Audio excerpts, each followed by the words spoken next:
The U.S. football mission statement, to train and prepare to compete to become champions, never specifies specific areas of either training or competition. Recently, I've realized that I've been fulfilling this mission in a slightly unorthodox way. Indeed, I've been training and preparing through football to compete to become a champion in debate.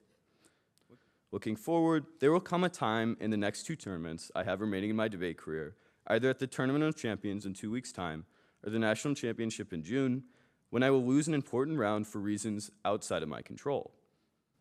When that time comes, I'll step back and I'll think back to long summer football practices, perfecting 6-inch steps over and over again.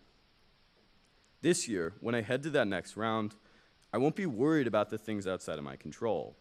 I'll do what the U.S. football program trained and prepared me to do, and I'll compete to become a champion. Thank you. Flashback to October 21st, 2016. For some reason, I find myself, Ben Hebert, somehow on a football field, playing football, contending for a state playoff berth.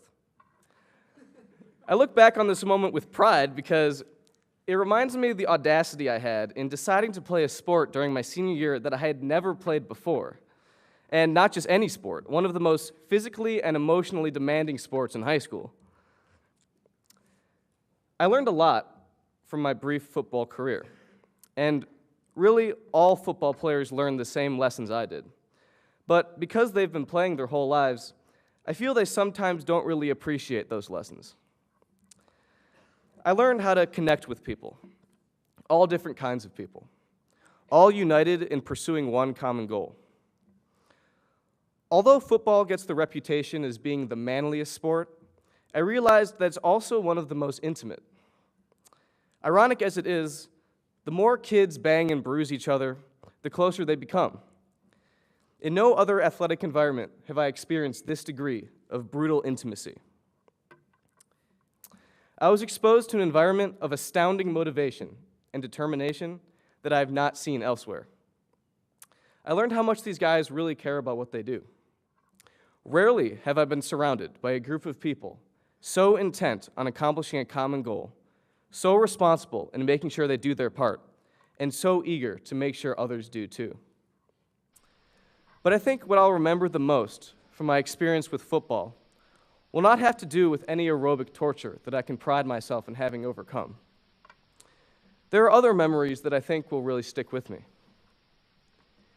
In the critical moments of a game, when the stakes are high and your leg is bruised and your breath is heavy, when nothing exists in the universe but the field and the two teams, when the noise from the crowd fades out into a moment of pure, nerve-wracking stillness, just as the ball is about to be snapped, you get a feeling that is hard to forget.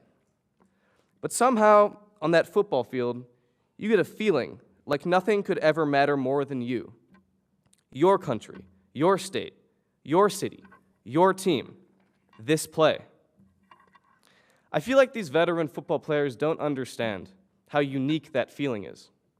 But as a newcomer, I was able to experience it with a fresh perspective and able to appreciate its almost magical profundity. This feeling is the greatest thing I gained. However, had I decided not to play, had I decided not to deal with looking like an idiot, not knowing how to put on my pads, or being completely bewildered by new terminology, had I decided not to sweat my way through those long practices, I never would have felt that feeling. But I did.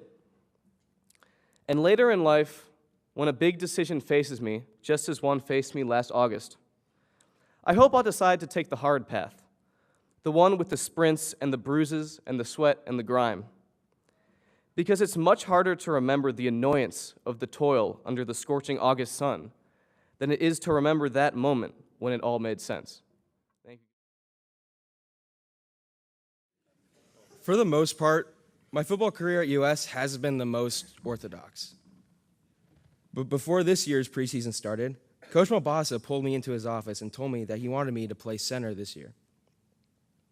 I was honestly dumbfounded. I never even tried to snap before in my life, let alone play a game on varsity. How was I supposed to become center in such a short time? Coach told me I learned, then promptly dismissed me. Playing center is evidently stressful. The whole play starts and depends on me doing my job. But as much as it stresses me out, it equally provides me a sense of accomplishment and belonging to this team, more specifically to my O-line. The O-line make every day at practice bearable, as we always find a way to laugh even during the roughest of times. And the camaraderie and chemistry that we share makes it worthwhile to be in the trenches and to do the dirty work that no one dreams of doing.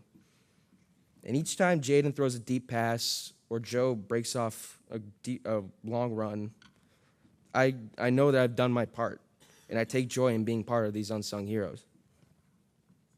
Playing center is stressful. I wish I was good at it. I'm not. I wish they were simple, but it's not. I wish my football career was somewhat normal, but I'm glad it's not. I'm glad I fought back my way onto the field after 2 season-ending injuries. I'm glad I endured through 2-a-days rather than honed my skills at Madden. I'm glad I found a place where I feel like I belong and that I'm needed and that I want to be a part of. I'm glad that I'm a center for my football team.